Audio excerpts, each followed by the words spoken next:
John chapter 7 verse 21. Jesus answered them, I did one work, and you all marvel at it. Right? So, one work, and you marvel at it. What is this work that Jesus is speaking about here? There are a number of things that Jesus did. Water into wine, walking on water, feeding of 5,000, chasing everyone out of the temple. So which one, I mean, I understand there'll be lots of other ones, but which one is he mentioning or speaking about here? I would kind of go for the one that happened in the previous chapter, the feeding of the 5,000, because it is a sign, and they asked for a sign, but they didn't believe the sign. And then because of that, he claimed to be the bread of life. Right? Maybe that one. But anyhow, he's saying you marvel at it. Right? You marvel at this one work. You marvel. Verse 22. Moses gave you circumcision, not it's from Moses, but from the fathers, and you circumcise a man on the Sabbath. Like earlier in the previous chapter, we spoke about Moses giving the manna. They said the forefathers, Jesus said Moses. Here, Jesus as well. No, you are the guys teaching about Moses the whole time. Moses gave you the sign, circumcision. Well, it doesn't say it's a sign, right? Circumcision, but it's not from Moses, because Abram actually is the one. God gave this as a sign to Abram, so it started actually not with Moses but with Abram, right? Long before that. So because of that, you circumcise, because it's a sign. So God gave it, and ultimately the fathers. You circumcise a man on the Sabbath. Right? So you actually do work on the Sabbath. To then get back to the sign that Jesus is speaking about. This is since he is mentioning Moses and Sabbath. Then that would imply that the sign he's speaking about is that the healing of the lame man at the pool of Bethesda, because he did that on the Sabbath and they were so angry at him for that. So that would most likely be then the sign that he did, or the deed that he did, that work that he did, that they were seeking to kill him for. Okay, so from the context, it's important when you read these things to look at the context, and if you're wrong and you don't say wrong thing, then correct yourself, because the context clearly is in the Sabbath. Okay, so you circumcise people on the Sabbath, although you claim to, on the Sabbath you're not allowed to work, right? But cutting a part of a male anatomy off on a Sunday or Saturday, that is Sabbath, is work.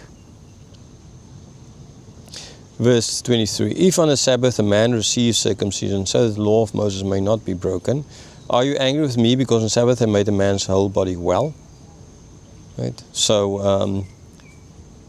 if you circumcise a man, which ultimately will be a baby boy, or supposedly on the 8th day, right? So he was born on a Friday, then it would be in the next Sabbath. So Sabbath starts Friday evening to Saturday evening.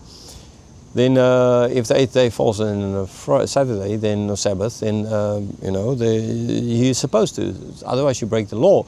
So you're allowed to break the law so as to not break the greater law.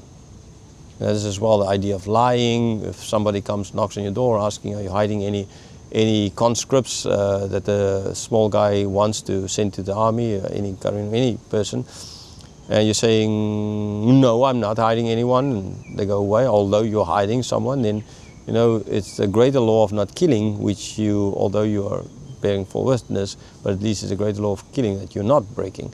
So you do it, you do lie under those circumstances. And so there's a greater law, the circumcision. And anyhow, this idea of working and all of that and how it's done, anyhow, only they came up with it. So that is even more important. Their law, sure, is not nearly at the level of Moses. No, they sure claim that this is not their laws, but Moses' laws. But ultimately, that's their law of all these things you're not supposed to do on the Sabbath. God just said you're supposed to to honor it and keep it holy, right? He didn't put on all these things like they added. So yeah, they can. Okay, so why are you then angry at me when I made someone whole? Okay, so here it's like you take a kind of a whole man and you cut off a part of his anatomy, and so I took a one that is not whole and made him whole. So in other words, this person were not by Old Testament law allowed to come into the temple because he was not whole, right? And so I made him whole. Now he can come into the temple. So explain me that. Explain to me how you cut off a part and breaking this law actually on the Sabbath is all okay, but me making somebody that's invalid, not whole on the Sabbath is kind of wrong. Right? The logic of Jesus. I mean, it's plain simple on the legal way. They're wrong. He's right. Verse 24, do not judge by appearances, but judge with right judgment. Okay, so they were judging an appearance, not the looks of Jesus. Sure, not, they don't care about the looks of Jesus. But what appeared to be right and appeared to be wrong. This is what. So it appears that healing someone in the Sabbath is wrong because it's a work. And now Jesus just explained to them that, but they are doing the same thing. And they're actually doing worse. Okay? So, and that's right. So how can you call what you're doing right and what I'm doing wrong? I'm doing a better thing. You're doing a worse thing. How can you call me wrong and you yourself right? No, it doesn't make sense, right? So you're judging, but you're judging on appearances, on the wrong thing. You don't think through the logical conclusion of what you're saying, right? And I've mentioned it in so many of my lectures or lessons here or just talks here, or I don't know what the heck ever you want to call it, I don't care. About how,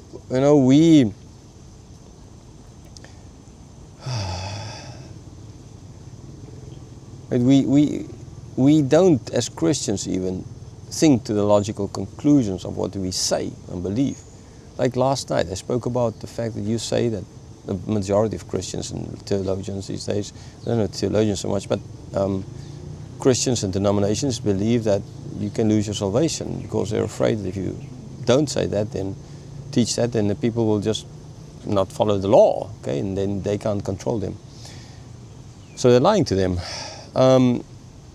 And they don't think that if they draw the logical conclusion of what they're saying, they're actually saying that God is evil because earthly fathers, as I will always be the son of my father, I always have his DNA in me. Doesn't matter if I kill 5 billion people, I still will have his DNA in me. I can't unbecome his son, right? And you are okay with that, so you can say earthly fathers are actually ultimately, if you think straight through to what you're saying, the logical end of your what you believe actually is that the Father is evil and you are good, and that God Father is worse than the human father. It's like what they did here. So Jesus just pointing them out. You're saying something, you're accusing me of something, but if you look to the end of where this all leads to, you will see that I am right and you are wrong. You have no base for trying to kill me. No base at all. So this is the point of judging, right? So here's not Jesus not saying you're not allowed to judge. Yes, we need to judge. I mean, judging all people, all in different. Just this morning against liberation theology, prosperity gospel, liberalism in theologians, hyper-Calvinism, Arminianism. I've been speaking out a lot about these things. Am I breaking it by not, I'm not judging on appearances. Jesus is not judging on appearances. He told them, he explained to them now that they're wrong. Plain, simple, they're wrong. Because he showed logically out to them. Sorry if I would use the word logic so much, because, logic was created by God. God doesn't contradict himself. You do. Okay? And so if, so that's kind of why you use the word, and so sorry if I use it too often. You're like saying, I believe in logic. No, I don't believe in logic. I'm just saying that this is kind of a common fact. Right? That's all. That's kind of, in other words, I can just say a common fact that this can't be. So Jesus is pointing out to that this is what, if they think through what they're saying, what they're ultimately implying. And so he is in the right, and they have no reason or no right to judge him the way they're judging. So you need to not judge in appearances, but with the right. You need to judge in the right way. Okay, so you need to judge, but you need to judge in the right way. And how can you judge in the right way is if you're not searching your own, if you're really searching what belongs to God, not just searching your own glory like these guys did.